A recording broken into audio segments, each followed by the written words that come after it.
বুদ্ধে মাগিয়া রইলা পাদনকনাদান স্থাপিয়া নিভৃত প্রাসাদ কাননে তাহারি উপরে রচিলা যতনে অতি অপরূপ শিলাময় স্তূপ শিল্প সভার সাজ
অজাতশত্রু রাজা হলো যবে পিতার আসনে আসি পিতার ধর্ম শনিতের স্রোতে মুছিয়া ফেলিল রাজপুরী হতে সপিল যজ্ঞ অনল আলোতে বৌদ্ধ শাস্ত্র রাশি কহিলা ডাকিয়া অজাতশত্রু রাজপুরনারী সবে বেদ ব্রাহ্মণ রাজা ছাড়া আর কিছু নাই ভাবে পূজা করিবার এ কটি কথা যেন মনে সার ভুলিলে বিপদ হবে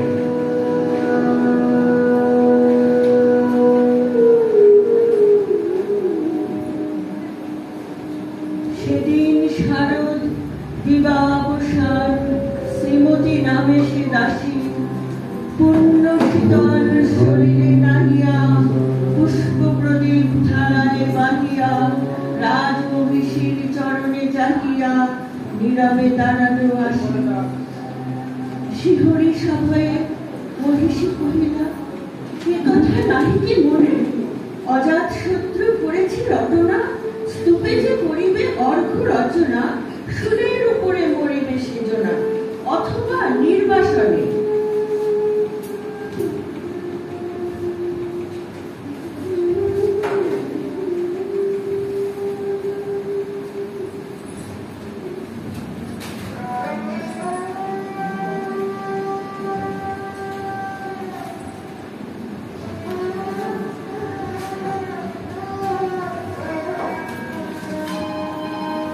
সেথা হতে ফিরে গেল চলে ধীরে বধূ অমিতার ঘরে।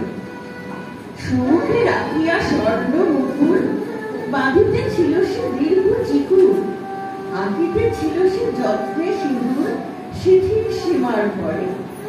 শ্রীমতীরে হেরে বাঁকি গেল রেখা, কাঁপি গেল তার হাত, কহিল অবধ কি সাহস ধরে এনেছিস পূজা, এখনই যাচনে। কে কোথা দেখিবে, ঘটিবে তাহলে ভীষণ বিপদপাত।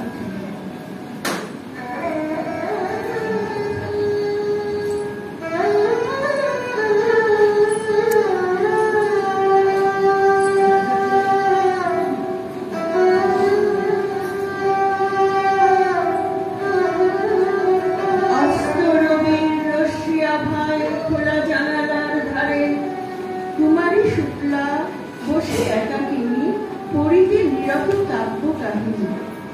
চমকে উঠিল শুনি কিনকিনি, চাহিয়া দেখিল দাঁড়ি।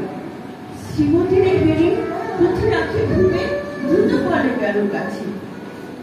কত সাবধানে তার কানে কানে, রাজার আদেশ কাজে কে না জানে, এমন করে কি মরণের পানে ছুটিয়া চলিতে আছে।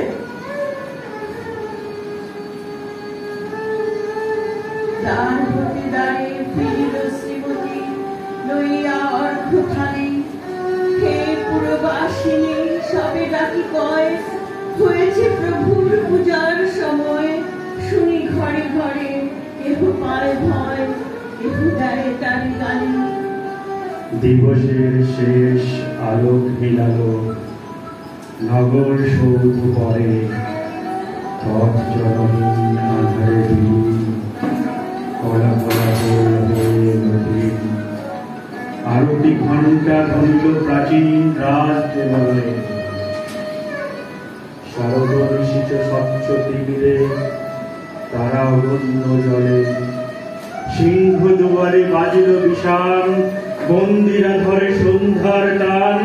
মন্ত্রসভা হলো সমাধান, দাড়ি পুকারিয়া বলে। এমন সময়ে ফেরিলা চমিকে প্রাসাদে প্রহরী যত। রাজার বিজন কানন মাঝারে স্তূপ পদমূলে কখনো অদারে জ্বলিতেছে কেন, যেন সারে সারে প্রদীপ মালার মতো। মুক্ত কৃপারে রক্ষকে তখনই ছুটিয়া আসি।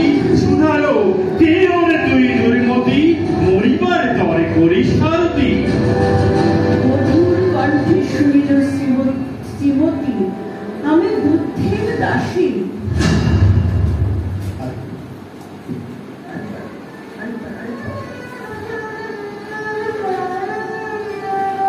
সেদিন শুভ্র পাষাণ ফলকে পড়িল রক্ত রেখা। সেদিন শারদ স্বচ্ছ নিশীতে প্রাসাদ কাননে নীরবে নিভৃতে। তব পদমূলে নিবিল চকিতে শেষ আরতির সাথ।